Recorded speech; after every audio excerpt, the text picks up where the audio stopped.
What's good, my YouTube people, and welcome to the first episode of Black to Back. We going black to back, we going black to back, and nobody can do it better than your girl, Saff. Hey, I was kind of offbeat, but hey.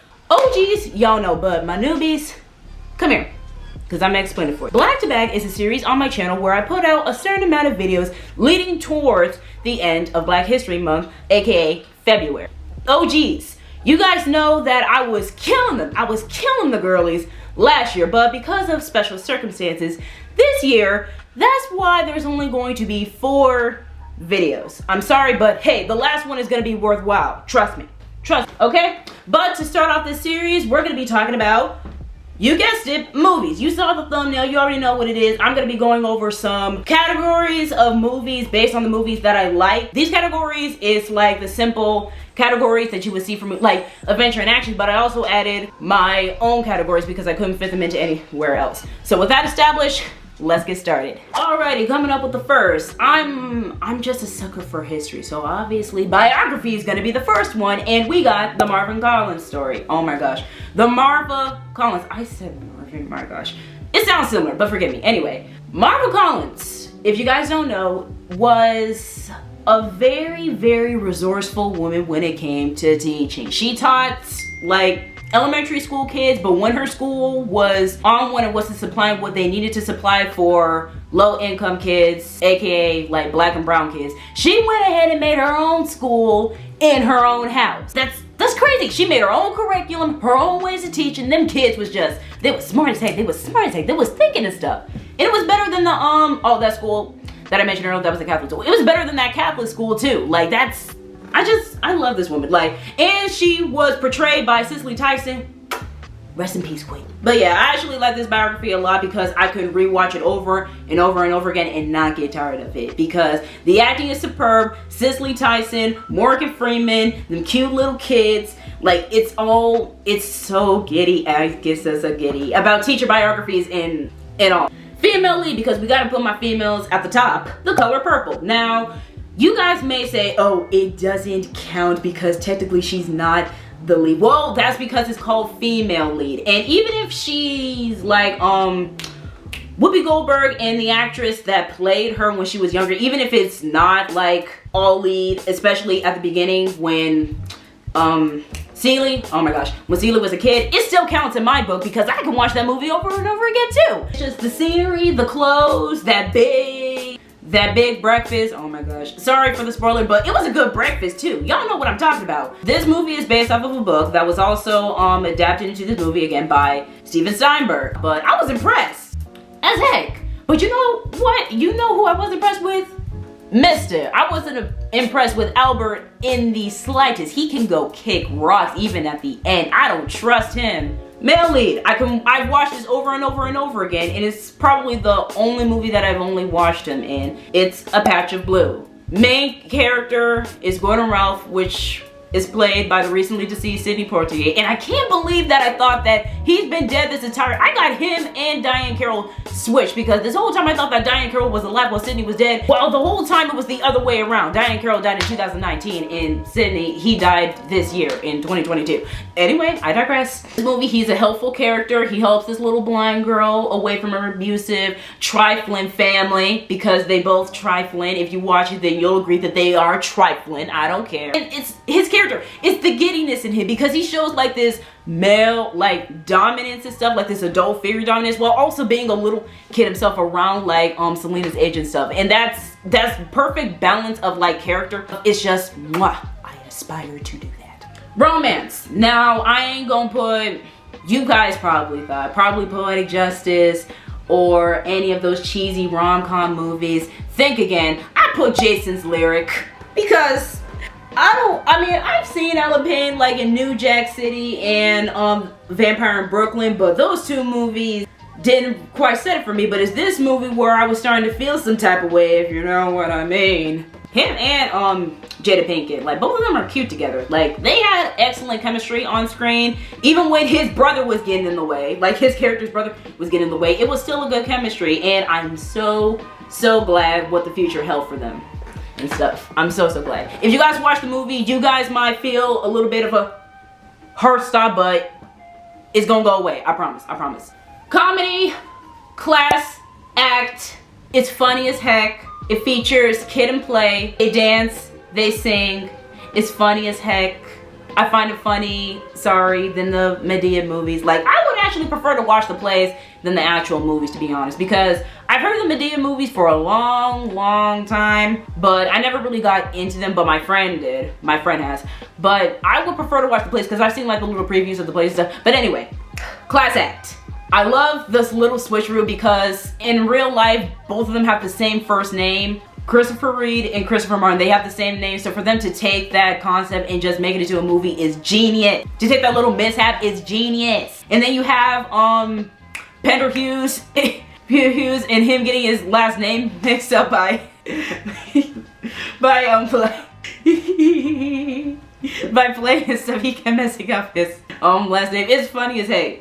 His tough exterior kind of melted off with Hillary's character. Like, this girl right here, forgot her name, Hillary. That's Hillary in my book. His exterior started to melt with her, the relationship with his mother. Like, it was some character development, low-key. And finally, yes, Poetic Justice is on this list. Don't at me. Don't at me.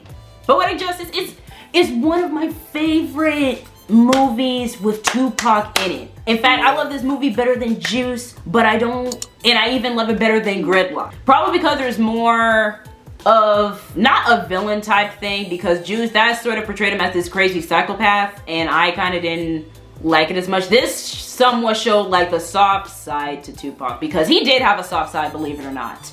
All that rapping and stuff, and even that diss track against Biggie, that didn't show his real character, because he may have went in on that diss track, but this showed his true heart and development. Especially with that little girl that played his daughter. That was so freaking cute. Come on, don't you agree? Oh, and yeah, Janet Jackson was in it. But I wasn't paying attention to her. I was paying attention to Tupac. And Guy Torry and Regina King, but mostly to Tupac. Historical, you guys may have not heard of this. It's a movie that's on Tubi. It's based on a true story. It's called Captive Heart, the James Mink story. It's about a black man who makes a name for himself in Canada. He has a white wife and they have a biracial child. But when she gets married off, it turns out that her husband is a slave trader and she gets traded into slavery and they gotta save her and stuff. It's a crazy story because this actually not only reflects his story, but the stories of many other slaves that were not really slaves. Sort of think about 12 Years a Slave. The main character, he was living the good life. He had money, he had a house and stuff, and then he got sold into slavery. It's the same concept like that. And that movie, it was satisfying, especially what he did at the end to the old slave trader. Dude, ooh, that was so good. I wish I would have been there myself. Horror thriller, I put Candyman because I literally couldn't think of any other movies that involved like a good supporting black person, like a black male, black female, like a good supporting character that was in a horror film. I didn't want to put Get Out, I didn't want to put Us, even though those were good movies, but I just stuck with Candyman because Tony Todd, and because this movie took place in my city of Chi-Town, Chicago, people. It did. Based on the building of Cabrini Green, long since deteriorated, torn down, but to look inside of it and to see like the history of how it's been treated and stuff, it makes perfect sense why that building was torn down, because I wouldn't live in that building. Imagine you being able to dig through the walls to someone's, oh my gosh, my phone almost fell, to someone's medicine cabinet and just being like, peekaboo. Like, no, I move out rather than there. But yeah, Tony Todd, he killed this role. But he didn't kill it as much as those bees that were stinging him in the mouth and in the rib cage. Like, he really went out for his movie to the point where he was getting stung by bees. No, because I've actually been stung by a bee and I felt like my arm was going to fall off. So imagine getting stung in the mouth by 23 bees. But let me tell you, they made it up to him by paying him $1,000 for each bee sting in his mouth, and he got paid a cool $23,000. So, good job, Tony. Good job. Coming of age. Coolie High. Again, another movie, people, it has Glenn Turman. Like, Glenn Turman?